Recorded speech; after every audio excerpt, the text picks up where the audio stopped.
What's up, YouTube? This is Black Shadow 305 and the Extreme Enigma 305. And today we're going to be concluding our review of WWE 2010. And for those of you who haven't seen part 1, go and fucking watch it, you idiots. You're watching part 2. Can't you see that from the title? Anyway, so we left off at SummerSlam 2010. We pretty much wrapped everything up that we needed to. So we're going to be moving on to Night of Champions 2010. What a surprise. Now, there's one thing I want to say now. One thing I really hate about UK is why are we keeping changing the frickin' DVD covers? I get disturbed by seeing the winners, and that goes the same for Fatal 4-Way as well. Let alone them half naked. Damn. Anyway, the card. Obviously for Night of Champions, it's all of the championships being defended. Apart from one which really did throw me off in this pay-per-view, being Big Show versus CM Punk. I can understand that they wanted to put them two in a singles match after SummerSlam, but why do it at Night of Champions? Also, why flame? Because it's an extra match at the end of the day. Yeah, but it didn't really deliver.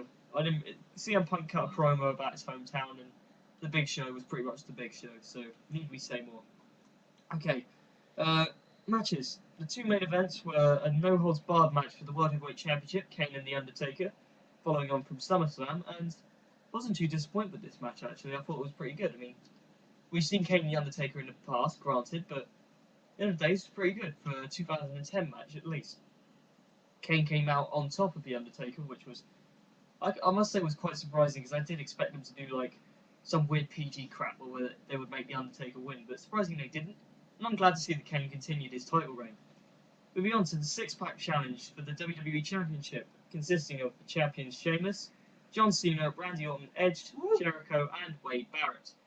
Now, I don't think there's a lot really to say about this match. It was pretty bland, to say the least, to be honest. It was awesome.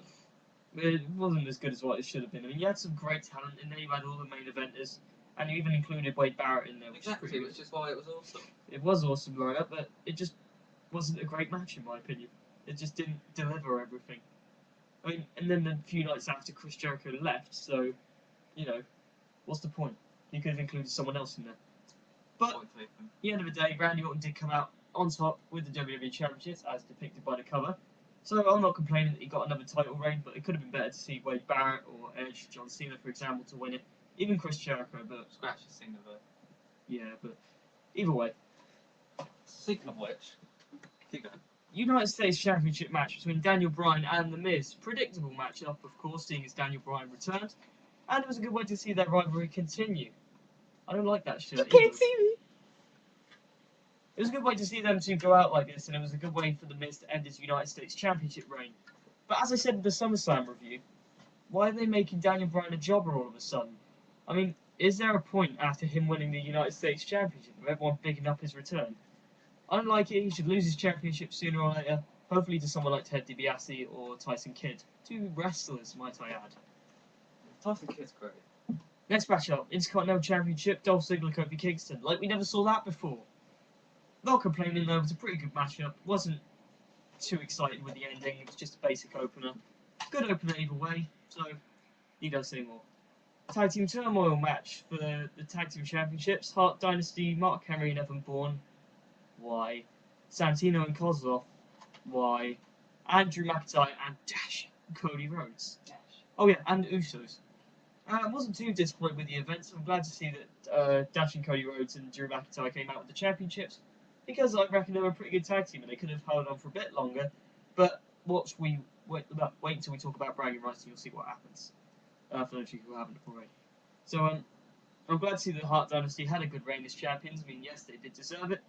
And I would have rather have seen it go out this way than any other way. So, good tag team matchup, and it was a good way to defend it. Because, to be honest, I wasn't expecting to see a match like this after they pretty much left it until the last minute. And the final matchup was a Unification Lumberjill match for the Divas and Women's Championships. Melina and Laycool being represented by Michelle McCool. Basic Diva match. Wasn't really excited by it, and to be honest, I reckon they should have kept the Women's Championship instead of the Divas, because the legacy's there, the history's there. Why get rid of it now? But I would have rather have seen Melina come out on top because, well, she's a veteran and Michelle McCool's too busy shagging The Undertaker. So, enough said about that. Moving on. Melina sucks. Ow. Moving on. Right. Hell in a Cell. Hey. And, this pay-per-view was pretty good actually. When I saw it the first time, I thought, yeah, it was a bit bland. But the second time I saw it, I don't know, I kind of saw the light. Or it was just Blu-ray. Yeah, this had a good opener actually. Daniel Bryan versus Morrison versus The Miz in a triple threat submission and count anywhere match, which Good opener.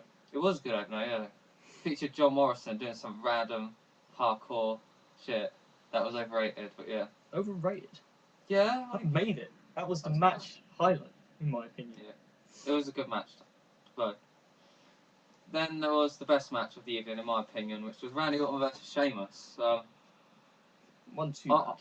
I'm a huge Sheamus fan. I'm high up on him. He's awesome. And that match was good. It was a pretty decent match, but I expected a little bit more from it. Seems it is a Hell in a Cell match. Yeah, they didn't really use to sell that much in this pay-per-view, did they? No. Then after that, if my memory serves me correct, Edge versus Jack Swagger. An impromptu match. Yeah, also with Alberto Del Rio's promo, which I didn't really see the point, because he wasn't even in the match. It was a good way to build up his character to the Royal Rumble win, so... True, but you'd think his character would have been made despite they had like 300 different promos of him. True. Airing like every week. Yeah, that was a good match, Edge versus Swagger. Two of my favourites going at it, and Edge won. So that was good. Then there was John Cena versus Wade Barrett. It was a good match, yeah. If Cena won, the Nexus would disband. If Wade Barrett wins, Cena joins the Nexus. So glad. But it was kind of spoiled by the bragging rights poster that was out at the time, which features a huge N in the corner. We'll move on to that in a minute. This match was great, yeah. I liked the ending of it. It was a bit unusual, and it featured, you could say, WWE debuts of McGillicuddy and Harris to the Raw roster, which was good. The Genesis finally formed. But- I think the best way to describe that match is it was actually proper wrestling. I mean, you don't really see a lot of those matchups, especially with John Cena in it. And having someone like Wade Barrett go over Cena certainly did create his character a lot more and pushed him up to main event status. Agreed. Then after that match was the Divas match between Michelle McCool and Natalya. Yeah, this was a good match because Natalya has always wanted to win the title or something, or some crap in the angle. And pretty good Divas match. I don't remember it though, but yeah, sounds good. The main event, I don't know why this was the last match on the card, but it was Kane vs Undertaker in a Hell in a Cell. But this featured the double cross of Paul Bearer joining Kane and leaving the Undertaker. Like we'd never seen that before. Yeah. We all saw it. Well, I saw it coming. I think he did as well. And yeah, it just shows how much of a bastard a fat man really can be. Anyway, but overall, I think Hell in a Cell was actually a pretty good pay-per-view. Well, I did say a few moments ago to Lillian is that after SummerSlam, it sort of was on a bad point, but from there onwards, Night Champions, Hell in a Cell, bragging rights, etc., it really did start to go back uphill and gave a good end to the year. But more about later. Moving on to bragging rights. Now, as we pointed out before, this was basically highlighted by the big N on bragging rights. I don't know if you can see that right now. Scroll down. A big N on bragging rights. So that's sort of shown that the Nexus is going to be somewhat involved in the evening. And for Christ's sake, weren't they? But the first opener was probably the best I've seen this year. Well, last year. That being Daniel Bryan versus Dolph Ziggler. Agreed. Christ, that was awesome. I mean, I've not seen great submission wrestling like that for God knows how long, since like the Attitude Era sort of times. And it wasn't just submission either, it was just fast-paced. Fast-paced. Two men going at it. Well played matchup. I mean, It was the future of WWE. There was just some great chemistry between the two. But of course, Dolph Ziggler is now fired. Of course. Yeah. But, you know, I'm glad to see that they use these guys against each other, and it's a shame to see that they just left it like that. I would have loved to have seen that go on to, say, for, I don't know, the next pay-per-view Survivor Series, or maybe WrestleMania in a submission match, which I would love to see. But obviously that's not going to happen because he's fired. Anyway, so yeah, great matchup. Daniel Bryan came out on top, I think. Yeah, he did. Yeah, he did. Daniel Bryan came out on top, and it was a good way to show both of their abilities as main event, mid-card sort of level. Moving on, the next matchup was the WWE Tag Team Impromptu match between Dashing Cody Rhodes, Drew McIntyre, and John Cena and David Otunga. Why? Why those two? They lost it the night after anyway. I can understand why they wanted to put John Cena in something because he wasn't even on the card, thank Christ. But they lost it literally the night after the Heath Slater and Justin Gabriel, which I appreciate that as a good move because I'd love to see. I'd love to see those two as champions, and now they are. So, thank God for that. Overall, it was a predictable match. As soon as I saw John Cena come out doing his big rage moment, then of course he was going to win. And it was a good way to show that he was part of the Nexus as well, sort of supporting the storyline, should I say. Next matchup was the Buried Alive match between Kane and The Undertaker for the World Heavyweight Championship. I wasn't really high up on this because the angle was sort of like drying out on us. It didn't really seem. Yeah. It didn't seem like it was. And they providing planted a anything. seed, and they pretty much killed it with the whole Triple H thing on Raw returning. Pretty much, yeah. We'll get onto that in a minute. Buried Alive match. I haven't seen that in ages since I think it was 2003 the last Buried Alive match, not counting the casket ones. And Yeah. I can't really say anything about this match because I liked it, but then again I didn't. It just sort of seemed stupid.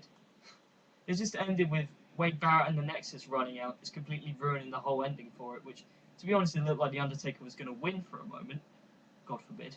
And then they just randomly came out and started beating on The Undertaker. And where have they gone with that since? Nowhere. Yeah. I mean, I expected maybe a Wade Barrett versus Undertaker match at WrestleMania, but they haven't even done that. They've just shoved Triple H in there for no reason. So, Kane won, still champion, good, but why did they just want to get The Undertaker out of the way like that? I mean, he returned literally a month before. So, what was the point in all that build-up? And now they've just left it for no reason, so, you know, I'm not really too high up on that matchup. That was probably the worst on the card. 7-on-7 SmackDown vs. Raw Tag Team Elimination match. Team Raw led by The Miz, Sheamus, CM Punk, Morrison, R-Truth, Ezekiel Jackson, and Santino, of all people. Against Team SmackDown, Big Show, Edge, Rey Mysterio, Kofi Kingston, Swagger, Alberto Del Rio, and Tyler Rex. Now, I'm not going to go into big detail about this matchup, This one. if you want. The Raw team was by far overpowered. Well, overpowering the Team SmackDown. Yet they had Santino. Yeah. Bar a few like Big Show, Edge, Jack Swagger probably. But you put them against Sheamus, Ezekiel Jackson, CM Punk. Well, he's not really huge, but you know what I'm saying. I was actually disappointed about the ending of this match actually because it made Team SmackDown be put over Raw, which, despite Raw's this flagship show, you got to give credit to SmackDown, so they have to win like everything. But this also goes on to the Raw and SmackDown matches prior to this, where just for the whole week, Team SmackDown won every match they were in. For example, Edge versus CM Punk.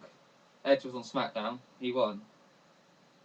Same with Santino versus Swagger, but yeah, that's just Santino.